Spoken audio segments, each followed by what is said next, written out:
Hey guys. Hey guys. ഞങ്ങളിന്ന് പോകുന്നത് കപ്രിക്കാട്. കപ്പിന്റെ കാട്. അതെ ഗോസ്, നമ്മളെന്നുള്ളത് കപ്രിക്കാട് മിനി സൂയിലാണ്. പണ്ട് അവധിക്കൊക്കെ നമ്മൾ ആദ്യം വരുന്ന സ്പോട്ടാണ് കോടനാടും കപ്രിക്കാട്. കാടിൻ്റെ ഉള്ളിലൂടെ ഒരു അടിപൊളി മിനി സൂ ആണ് കപ്രിക്കാട്. നമ്മുടെ വീട് ഇവിടെ അടുത്തായതുകൊണ്ട് തന്നെ ഫാമിലിയുടെ കൂടെ എൻജോയ് ചെയ്യാൻ ഞങ്ങൾ ആദ്യം വരുന്ന സ്പോട്ടാണ് കപ്രിക്കാട്.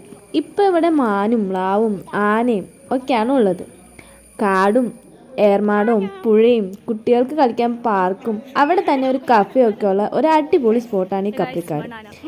ഈ കാടിനുള്ളിലൂടെയുള്ള യാത്ര തന്നെ ഒരു അടിപൊളി എക്സ്പീരിയൻസ് ആണ്. അതുപോലെ തന്നെ കുട്ടികൾക്കൊക്കെ എൻജോയ് ചെയ്യാൻ പറ്റിയ ഒരു അടിപൊളി സ്പോട്ട് തന്നെയാണ് കപ്രിക്കാട്. ഇവിടെ 18 വയസ്സ് മുതൽ 52 വയസ്സ് വരെയുള്ള ആനകളൊക്കെ ഉണ്ട്. ആനകളുടെ പേരും അതുപോലെ തന്നെ വയസ്സും ഇവിടെ എഴുതി വെച്ചിട്ടൊക്കെ ഉണ്ട്.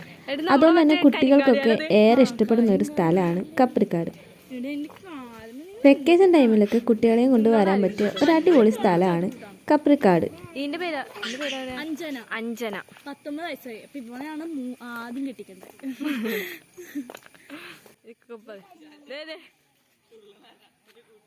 ഇതാണ് ഞങ്ങളുടെ ഫേവറേറ്റ് ആന ആശ. ഈ ആനയുടെ ഡാൻസ് കാണാൻ തന്നെ നല്ല രസമാണ്. അതുകൊണ്ട് തന്നെ ഞങ്ങൾ കുറേ നേരം അവിടെ നോക്കി ഇന്ന് പോയി. ഇതാണ് അവിടുത്തെ കൊമ്പനാന. ഇവൻ്റെ പേര് അഭിമന്യു എന്നാണ്. ഇവനൊരു 50 വയസ്സുണ്ട്.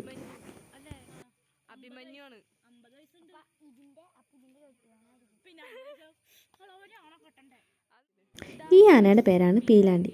ബാക്കിയുള്ള ആനകളുടെ അടുത്ത് നിന്ന് കുറച്ച് ആന നീക്കിയിട്ടാണ് ഇവനെ നിർത്തിയിട്ടുള്ളത്. ഇവനെക്കുറിച്ചുള്ള എല്ലാ ഡീറ്റെയിലും അവിടെ ഒരു ബോർഡിൽ എഴുതിയിട്ടിട്ടുണ്ട്.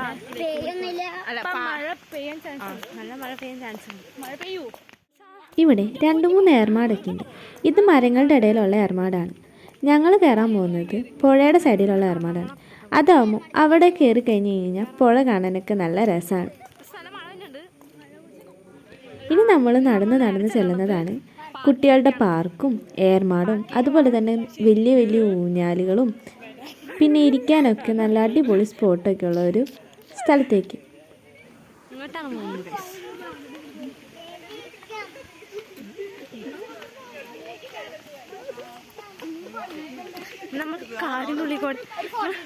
നമ്മളിനി കാടിൻ്റെ ഉള്ളിൽ കൂടെയാണ് ഗസ് നടക്കുന്നത്.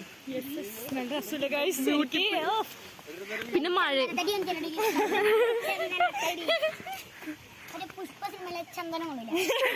അതെ ഗൈസ്, ഇവിടെയാണ് രക്തചന്ദനത്തോട്ടം.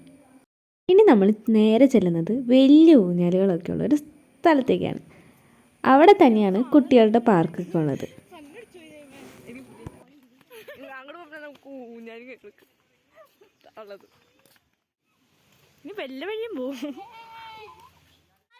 ഇവിടെ ഇരുന്ന് ഊഞ്ഞാലാടാൻ തന്നെ നല്ല രസമാണ്. കാരണം ഈ ഊഞ്ഞാലിൻ്റെ നേരെ ഓപ്പോസിറ്റായിട്ടാണ് നമ്മുടെ പെരിയാർ പുഴയും അതുപോലെ തന്നെ മലയാറ്റൂർ മലയൊക്കെ ഉള്ളത്. അതുകൊണ്ട് തന്നെ ഇവിടെ ഇരുന്ന് കാണാനും നല്ല രസമാണ്.